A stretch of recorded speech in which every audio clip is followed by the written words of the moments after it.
Kar ku manta ku danna mana subscribe sannan kuma ku danna alamar ƙararrawa domin sanar da ku shirye-shiryen mu da zarar mun ɗora a wannan tasha. Sannan kuma ku danna mana alamar liking. Assalamu alaikum al'umma, barkanmu da yau, barkanmu da sake saduwa da ku a cikin sabuwar bidiyo ta.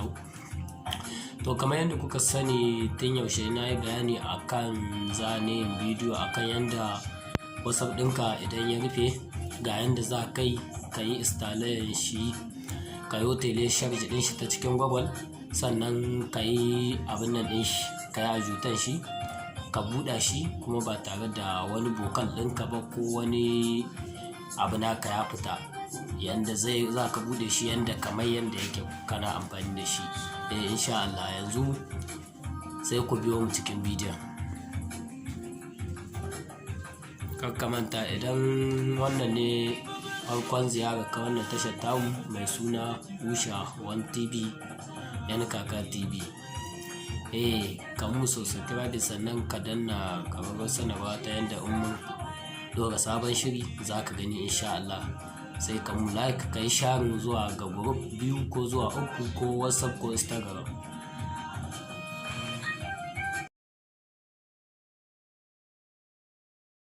To assalamu alaikum al'umma, gashi yanzu za mu fara bidiyo akan WhatsApp ɗinka in ya rufe yanda za ka yi downloading ɗin shi, ka maida shi yanda yake ba tare da wani abu ya hita ba daga cikin shi. Yanzu ga WhatsApp ɗinmu, yawa ga WhatsApp ɗinmu yanzu gashi sai mu shiga haka.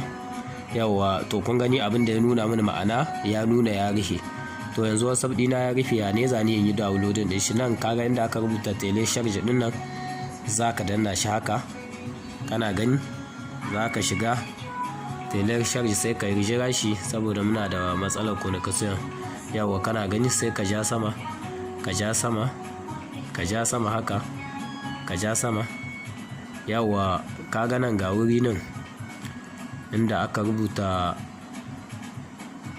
downloading WhatsApp, wannan gun gashi sai ka yi haka, sai ka jira shi yana cacin.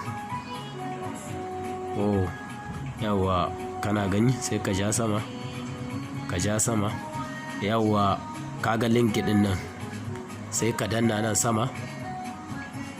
Yawa kana gani, yawa sai ka ja sama, sai ka ja sama, sai ka ja sama. Yawa kana gani wurin da aka rubuta tele charge nan mide pro ingilishi dai ne, ba jin ingilishi nike ba. Sannan sai ka danna nan, yawa sai ka jira shi ya cashin. Kana gani downloading abin nan dai kana dai gani gashi nan ko. Yawa sai ka danna haka, ka jira shi haka. Yawa to yanzu za ka yi tele charge nan, sai ka danna haka, sai ka yi OK. Yawa yanzu kaga kuna gani, yawa yanzu kuna gani gashi WhatsApp ɗinmu zai yi downloading. Sai mu ɗan jira shi ya hito saboda dai muna da matsalar connection dai, sai kun ɗan yi haƙuri, sai kun ɗan yi haƙuri. Tun yaushe mun yi bayani za mu yi bidiyo akan in WhatsApp ɗinka ya rufe ga yanda za ka hiddo shi ba tare da ka je sai wani ya tura maka ba, amma abin ya gagara ba mu samu damar yi ba saboda ayyuka sun mu yawa. Sai yau dai muka ce kai bari mu aje dai wani ayyukan mu samu mu yi bidiyo akan haka.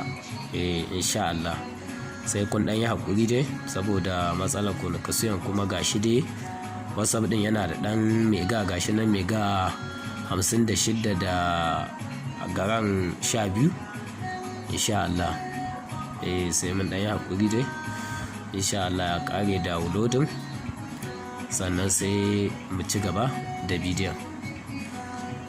Insha Allah ya kamata ɗan uwa duk wanda ke kallon bidiyon nan tamu, domin mu dinga jin ƙarfin gwiwa yin, idan ka kalla ka yi sharing zuwa Facebook, Instagram da group ɗinka na WhatsApp ko guda 2 ko guda 3. Ta haka ne wasu 'yan uwa wanda ba su gani ba za su amfana da irin wannan bidiyoyi namu kuma ka yi liking, ka yi subscribe, ka danna ƙararrawar sanarwa ta yadda kowane lokaci muka ɗora bidiyo za ka same ta.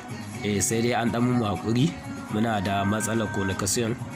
Kuna gani ɗan uwa, ya kamata idan ka fara kallon wannan bidiyon ka tsaya ka kalle ta har ƙarshe. Bai kamata ba da ka fara kallo ka tare, saboda ba za ka fahimci komai ba ga abin da ake nufi. Amma in Allah ya sa ka yi haƙuri ka tsaya ka kalli bidiyon nan tun daga farkon ta har zuwa ƙarshen ta, nan ne za ka fahimci me ake nufi. Amma da ka fara kallon bidiyo ka tara kenan baka ga wani abun ba ciki, sannan kuma sai daga baya ka koma kana ta tambayoyi, saboda yan uwa da yawa nan suna taɓo ni suna tambayoyi in na yi bidiyo suna cewa ya ne wajen bidiyo kaza, ya ne kaza, ya ne kaza, ya ne kaza. To dole ne sai an ɗan dinga haƙuri ana kallo.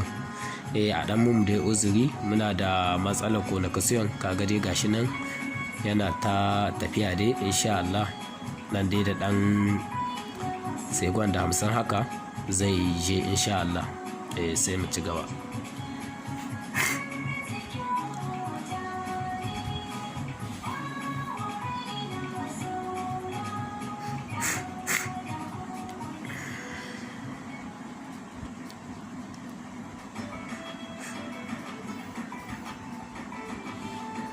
Yawa yana dai tafiya, ga nan dai yana tafiya.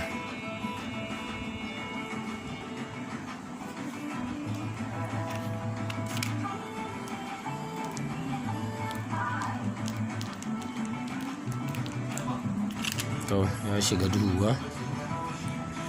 Yawa ga shi nan dai, wallahi muna da matsalar communication ne. Kuna ga wifin namu ne bai da ƙarfi sosai yadda muke so, saboda matsalar communication gare shi sai godiya. Yawo gashi dai ai ya kusa kaiwa insha Allah. Za ku ga dai bidiyon ta yi tsawo al'umma, mu ma ba dan muna so bane ta yi tsawo haka. To matsalar communication dai ta sa dai har bidiyon ta yi tsawo. Yawwa, to yanzu kuna gani ma'ana WhatsApp ɗin ya ƙare downloading. Yawwa sai mu yi installing ɗin shi, sai mu yi installing shi. Kuna gani dai, kuna dai gani. Yawwa gashi dai kuna gani yanzu yana installe ne.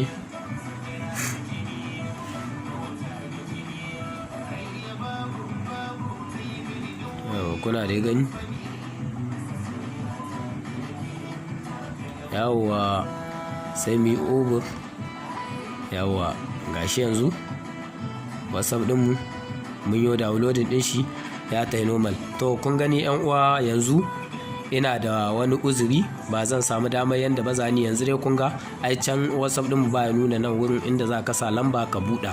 Yanzu kenan kaga mun regila WhatsApp ɗinmu ya tayi normal. Yanzu da ka sa lamba insha Allah WhatsApp ɗinka zai buɗe tsaf fiye da yadda baka tunani. In ya rufe ne to haka za ka buɗa shi ya dawo. Yanzu nan kana buɗa zai zo maka da bokalallinka da komi naka na cikin WhatsApp, za ka ga kamar ma baka buɗe shi ba. A maimakon ka je sai an tura maka bidiyo, sai an tura maka wani WhatsApp. To assalamu alaikum yan uwa, sai kuma mu haɗu bidiyo ta gaba insha Allah. Anan zan bar ku, ina muku fatan alkhairi.